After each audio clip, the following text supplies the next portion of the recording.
శ్రీ రామలింగేశ్వర స్వామి ఆలయంలో వినాయకుడికి ప్రత్యేక పూజలు. జగిత్యాల జిల్లా ధర్మపురి శ్రీ లక్ష్మీ నరసింహస్వామి వారి అనుబంధాలయమైన శ్రీ రామలింగేశ్వర స్వామి దేవాలయంలో సంకటహర చతుర్థి పురస్కరించుకొని బుధవారం గణపతి ఆలయంలో గణనాథుడికి వేద పండితులు ప్రత్యేక పూజలు, అభిషేకాలు నిర్వహించారు. ఈ సందర్భంగా స్వామివారికి గణపతి ఉపనిషత్తులతో అభిషేకం, హారతి, మంత్రపుష్పం మొదలైన ప్రత్యేక పూజలు నిర్వహించారు. అనంతరం భక్తులు స్వామివారిని దర్శించుకొని ప్రత్యేక పూజలు నిర్వహించారు. ఈ రోజు ఎవరైతే ఉపవాస దీక్షలో ఉండి విఘ్నేశ్వరుడిని దర్శించుకుంటారో వారికి సకల శుభాలు కలుగుతాయని వేద పండితులు తెలిపారు.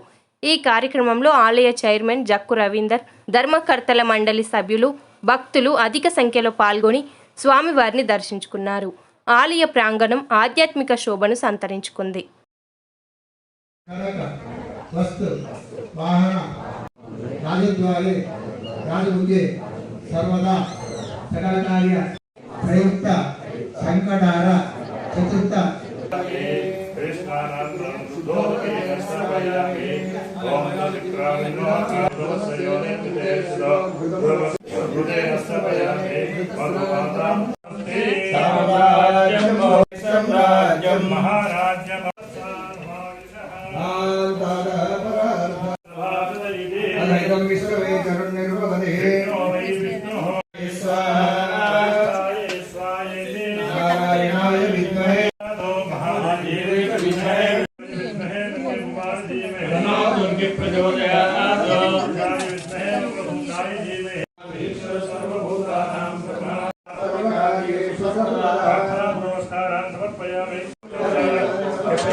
అగజానన పద్మార్కం గజాన మహర్నిశం అనేకదంతం భక్తానాం ఏకదంతం ఉపాస్మహే.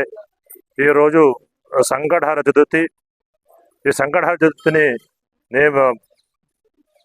పురస్కరించుకొని శ్రీ ధర్మపురి లక్ష్మీ నరసింహ దేవాలయానికి అనుబంధ దేవాలయమైన శ్రీ రామలింగేశ్వర స్వామి దేవాలయంలో ఈశాన్య గణపతి అంటారు, దీన్ని కూడా హేరంబ గణపతి అంటారు.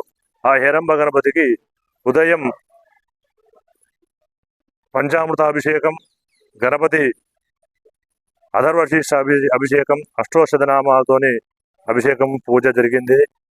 ఎవరైతే ఈ సంకటహర వ్రతాన్ని పాటిస్తారో వారికి విజయం చేకూరుతుంది.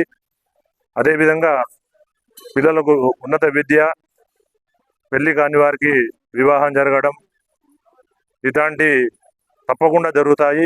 కనుక ఈ సంకటహర వ్రతాన్ని పాటించి గణపతి కృపకు పాత్రులు కాగలరు. ఎవరైతే ఈ సంకటహర చతుర్థి పూజ తమ గోత్రనామాలతో చేపించుకునే భక్తులు ఈ ధర్మపురి దేవాలయంలో ఒక 2516 చెల్లించినట్లయితే వారి పేరు మీద శాశ్వత నిధి ఉన్నది. వారి పేరు మీద అభిషేకం, గోత్రనామాలతో అభిషేకం జరుగుతుంది. రాత్రి చంద్రోదయం అయినాక భోజనం చేయడమే ఈ సంకట వ్రత నియమం, ముఖ్య నియమం. కనుక ఈ వ్రతాన్ని ఆచరించండి, స్వామి కృపకు పాత్రలు కాకండి.